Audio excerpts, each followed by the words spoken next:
Après la visite du château en mai 2015, les deux associations reviennent ce mois de mai 2016 à la Flosselière pour une visite de la ville et une découverte de son patrimoine historique.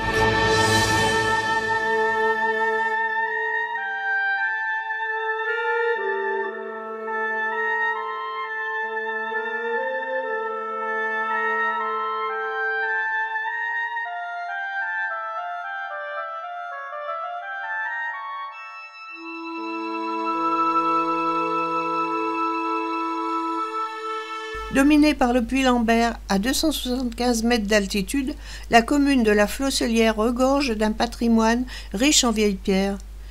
S'étendant sur les deux versants de la Galine, ancienne chaîne montagneuse à l'extrémité sud du massif armoricain. La Flosselière mérite le détour.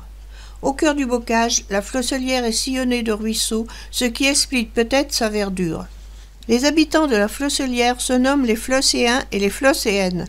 La commune connaît une forte évolution du nombre d'habitants, passant de 1842 en 1999 à 2623 habitants en 2013. Depuis le 1er janvier 2016, la commune de la Flosselière s'appelle Sévremont, qui regroupe les communes de la Flosselière, les Châteliers et Châteaumur, la Pommeraye-sur-Sèvre et Saint-Michel-Mont-Mercure.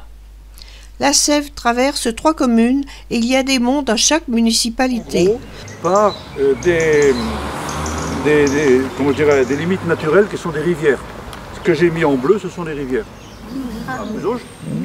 Et d'un côté, vous avez un bassin versant, des ruisseaux qui s'en vont vers le Lay, et puis de l'autre côté, un autre bassin versant, des ruisseaux qui s'en vont vers la Sèvre nantaise. La pertinence du rapprochement vient également du fait que les bourgs de Saint-Michel, Mont-Mercure et la Flosselière sont collés. La visite naturellement à pied conduit les visiteurs dans un dédale de petites rues et ruelles pittoresques, aux maisons très anciennes. Principalement la Bergelière, un château du 19e, l'évêché, un logis du 18e, la chapelle Notre-Dame de Lorette et sa sainte maison, réplique fidèle de la Santa Casa de Loreto en Italie, ainsi que quelques jolis petits jardins. 2 animateurs de l'association La Boulite animent et commentent la visite. Le nom vient de la boulite, un terme local désignant une lucarne ou un œil de bœuf, c'est-à-dire de jeter un œil sur l'extérieur sans être vu. Des insignes d'attributs royaux ou simplement décoratives, comme probablement celle de Saint-Étienne-du-Bois. Ici, le rond de bosse.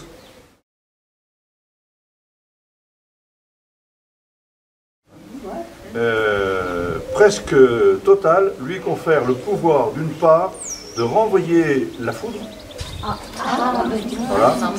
Mais d'autre part, elle est conforme à l'influence qu'on attribuait à cet élément, architectural. C'est-à-dire qu'on prenait de la pierre dans une vieille maison pour en faire une neuve, enfin il semblerait quand même que ça soit... Le château de la Bergelière, édifié dans les années 1826 sur l'ancienne halle du XVIIe siècle, qui constitue les gros murs du rez-de-chaussée. Un incendie dramatique ravagea la demeure en 2001, ne laissant debout que les murs extérieurs et les tours.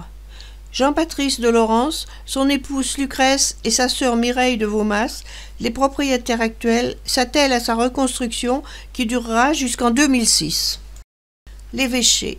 Logis du 18e avec sa loge, c'est-à-dire magasin servant à entreposer le sel.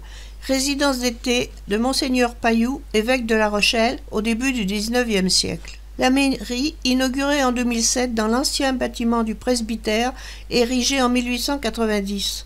Le bâtiment est réalisé à base de granit provenant des carrières toutes proches des Châteliers Châteaumur. La chapelle Notre-Dame de Lorette, fleuron du patrimoine flosséen, est une église de l'ancien couvent des Carmes, fondée vers 1640, et restauré vers 1870 après sa destruction à la Révolution. Du XVIIe siècle, il reste le portail et la première pierre du couvent. Vitraux et rétables sont du XIXe siècle avec un tableau de la translation de la Sainte Maison dont l'auteur est inconnu.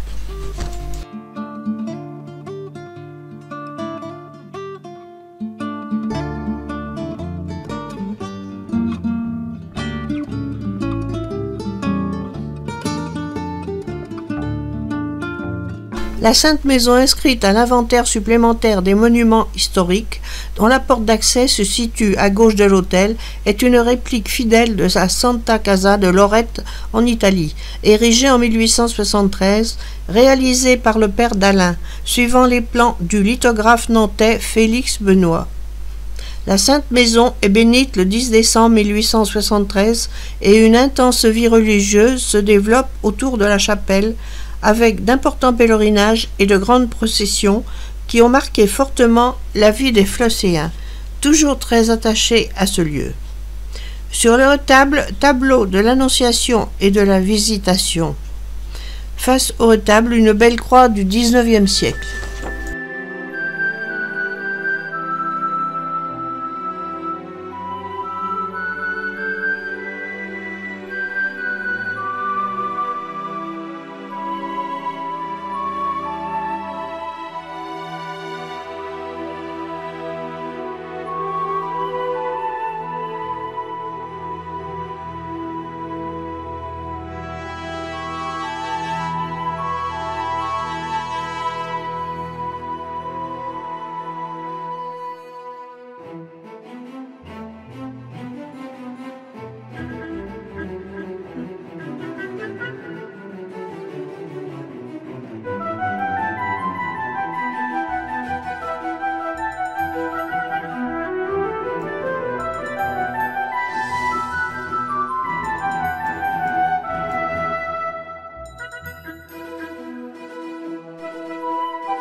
Après le traditionnel pique-nique en salle à la Meilleretillet, le groupe revient à la Flosselière pour une visite de la maison de la vie rurale.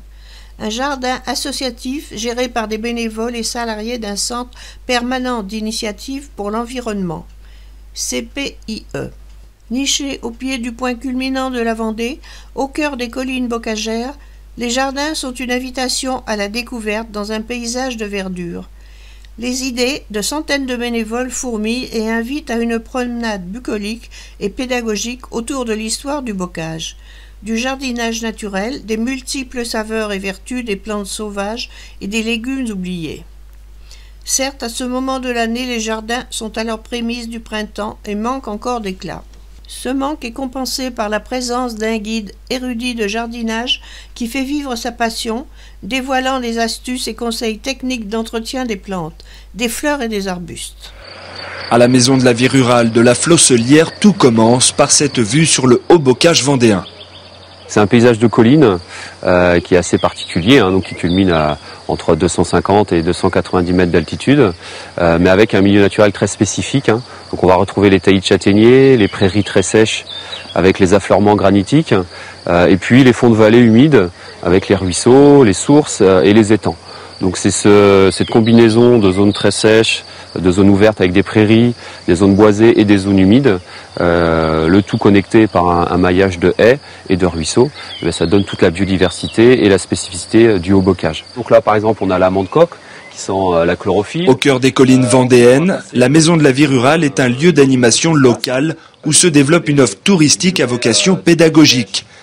La colline d'Essence, par exemple, a spécialement été aménagée pour le tout jeune public, avec notamment des ateliers nature et jardin. C'est des ateliers en petits groupes, 10-15 enfants par animateur, où on leur fait découvrir l'environnement au sens large. Donc ça va des ateliers sur la mare, des ateliers autour de la haie bocagère, et puis des ateliers un peu plus destinés au jardin, la découverte des plantes. Comme le feuillage duveté de ces étonnantes oreilles d'ours qui ne demandent aucun arrosage. Les poils qui sont à la surface de la feuille permettent à la plante de vraiment bien résister à la sécheresse. Donc au travers du toucher, on essaie de faire passer des petites notions comme ça de biologie végétale aux enfants. Le public adulte n'est pas en reste. Le verger puis le potager sont l'occasion d'en savoir un peu plus sur les légumes oubliés, l'éco-jardinage ou encore sur la manière d'accueillir la faune auxiliaire dans son jardin. Ce sont des petites bêtes, des animaux qui souvent sont méconnus des gens, qu'on regarde avec un regard un petit peu dédaigneux. Et en fait, ces animaux-là, ces auxiliaires du jardinier, donc sont des alliés précieux pour le jardinier, pour qui veut jardiner au naturel. Le crapaud. Pollinisateurs, prédateurs, décomposeurs, leur présence est capitale, d'où l'importance de leur créer des habitats naturels parmi fruits et légumes.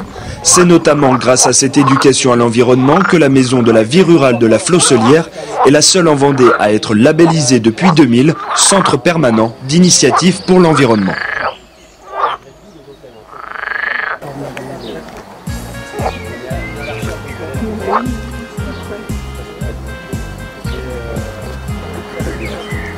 Cela les prêtres. Oui. Faut que je les pêche. Ah mais il y en a un paquet, hein. Regarde. 1, 2, 3, 4. De plus, le site est empreint de convivialité.